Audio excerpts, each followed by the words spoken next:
welcome to the Laura and Phil show, I guess, right? Mostly Laura. It's mostly me, really. Outer Banks olive oil, and we're going to be cooking a pasta cream mushroom sauce. Pasta. Wild mushrooms. All different kinds of mushrooms. Like very exciting. So, yeah, show more mushrooms, Phil. Like, I went to Fresh Market and got some really, like, all different kinds. I mean, you don't have to get as fancy as that. They're jumping out of there. That's how loud they are. Yeah. Exciting. So, you don't have to go to Fresh Market. You know, you should go to, like, regular stores. But anyway. Or smoothly. Yeah.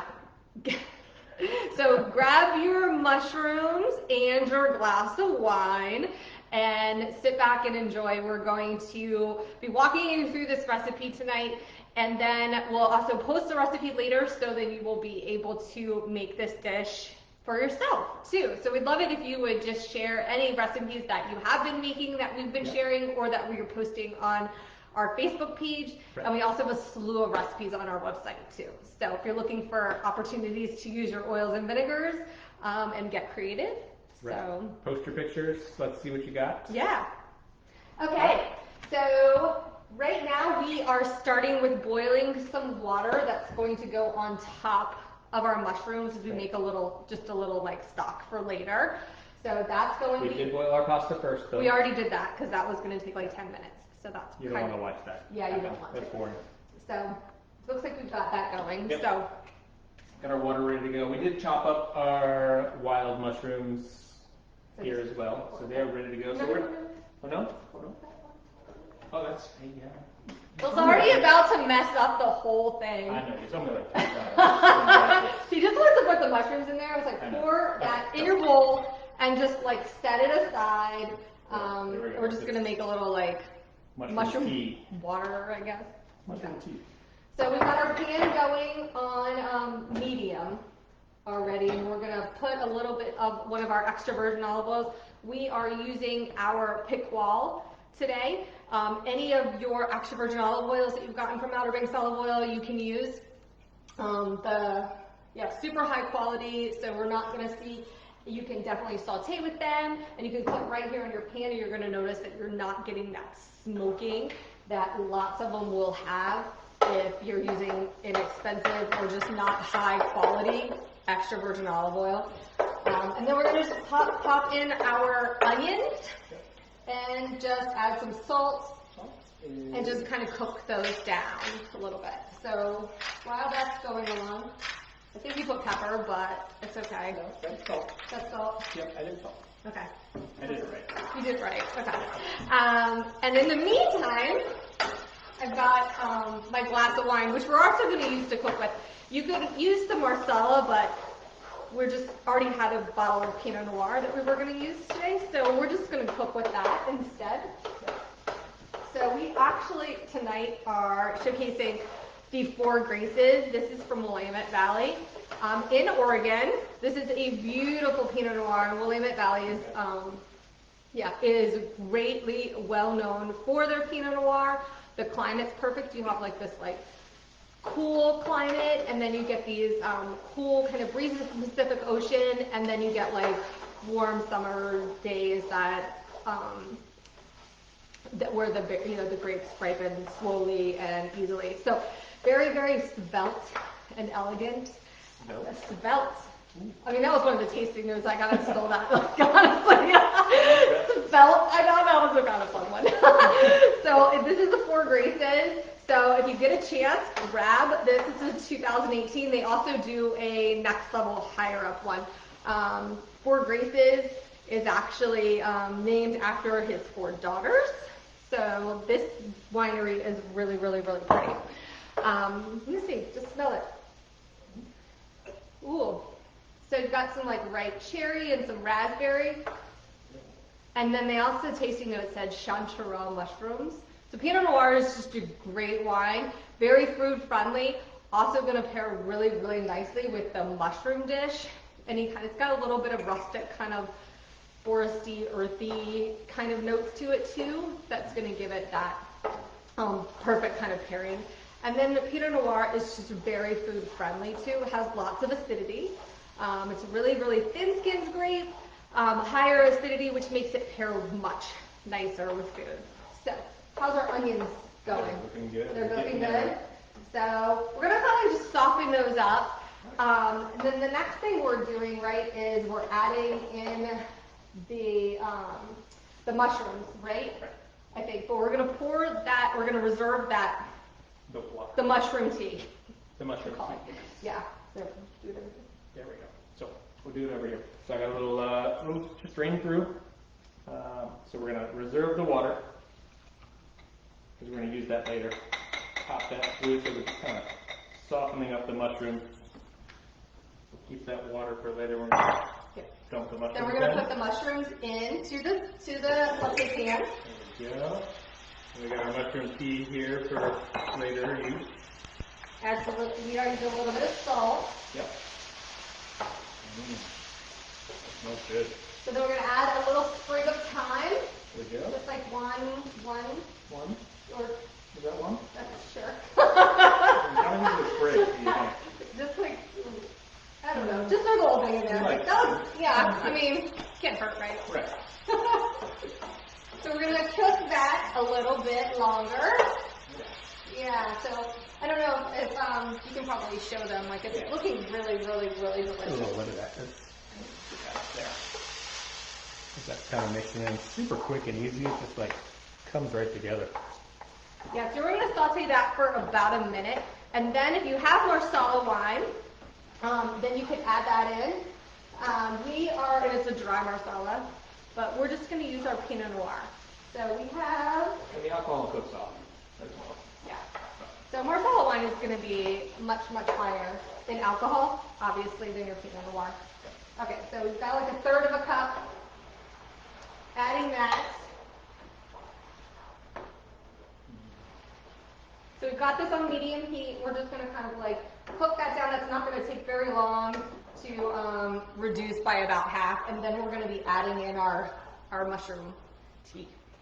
Mushroom tea? Our mushroom tea.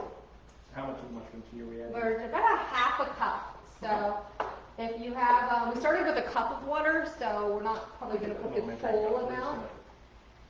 Just want to do that? Let me just see how much I've got here. We weren't quite sure how much we'd have, so let's see how much mushroom tea we made. There we go.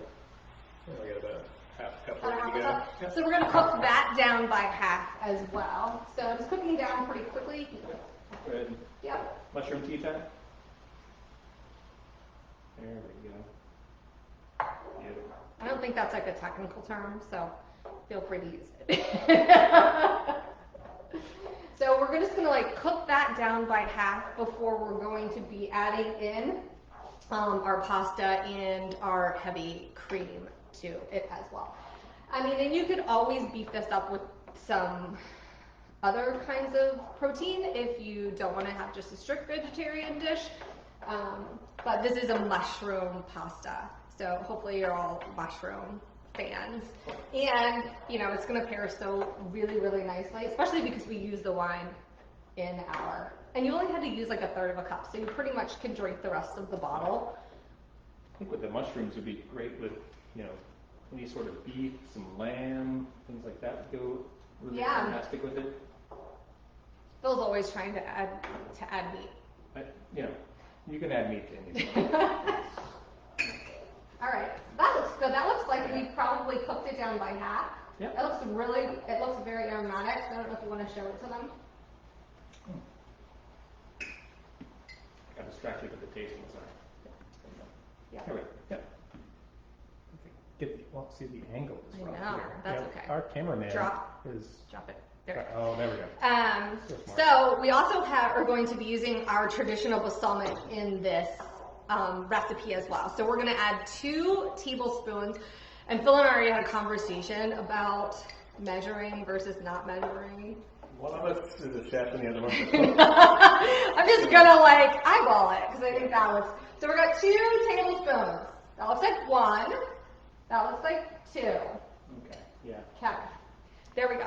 So this is our 18-year traditional balsamic. Laura measures tablespoons the same way I measure shots. You could also use that Neapolitan herb that we used a couple of weeks ago too, if you want to have a little bit more of a herbaceous kind of pasta. That would be awesome.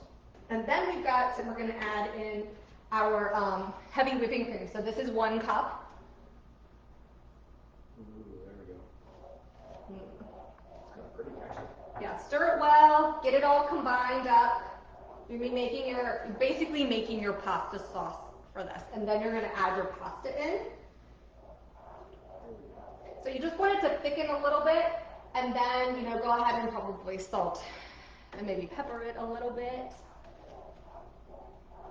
Beautiful. I feel like they can't see. I'm going to have to drop down for a second. Yeah. There we go. It's pretty. Yeah. Nice cream. Yeah. Just wanted to thicken up a little bit before you can really do whatever different kinds of pastas you want. We just did a penne pasta. So really just add whatever kind of pasta that you prefer. So you could do a linguine or spaghetti or rigatoni or whatever kind of pasta you prefer. I was really excited because I just recently started not really doing so much like carbs, we're trying to. And I got this angel hair. Well, no, it's not called angel hair. What is it? Angel hair hearts of palm. So it's a substitute for pasta. So you can't eat it plain. It definitely needs to go into a sauce. Drain it and rinse it really, really well. You can get it at most stores. I bought it actually online, but it seems like most of the grocery stores have it now. It looks very much, has the consistency of almost like zucchini noodles, but without all the water. And so all you do is mix it with your pasta sauce, and it will take on whatever kind of flavor your pasta sauce has. So that could be another option too, if you're kind of like going light on the carbs. All right, that looks like it's thickening up really, really nicely. So we're gonna pop in the rest of our pasta so we can finish up the dish. And Phil, if you want to grab a plate, show everyone what it looks like. I'm just gonna put a little bit. Yeah, we'll just do a little. In there. We'll speed up sort of the process here, just so you guys don't have to watch everything, but and we kind of half a little bit. Ooh, that's looking good. Smells amazing. And then we're just going to pop some Parmesan cheese on top. You could do, pecorino, something a little bit fancier if you wanted to, but I already had this from last week's demonstration, so we're just using this one. Just make it easier. That looks really, really good. That is yummy. And then if you want to make it really pretty, you could just put some more of your thyme sprigs on top of it. So, all right, do you want to use this one? Or do you need that? Yeah, I need that for a little more of the sauce, yeah. I'd probably thicken up a little bit more. Yeah, if you wanted to let it thicken up a little bit more. For time, essence, Yeah, I think the magic of TV here. That's good. Here we go. All right. Pull that. There we go. Make sure you got your mushrooms on there. Yeah. Here. Beauty. Look at that. There we go. Nice. Alrighty. So this is our mushroom pasta dish. We'll post pictures today, and later post the recipe as well. So love for you to share with us if you end up trying the recipe. Yeah. And then post online, and then ask us for the recipe. Right. We'll post it. We'll give you a hint where it is. Yeah. Anyway, thank you guys for joining us again for Laura and Phil Cooking with Outer Banks Olive Oil. We'll be here next Tuesday at 7 o'clock. I don't know what we're making yet, but stay tuned. It's going to be awesome. Yeah, stay tuned and we'll post it all about it. So have a good night, guys. Cheers, guys.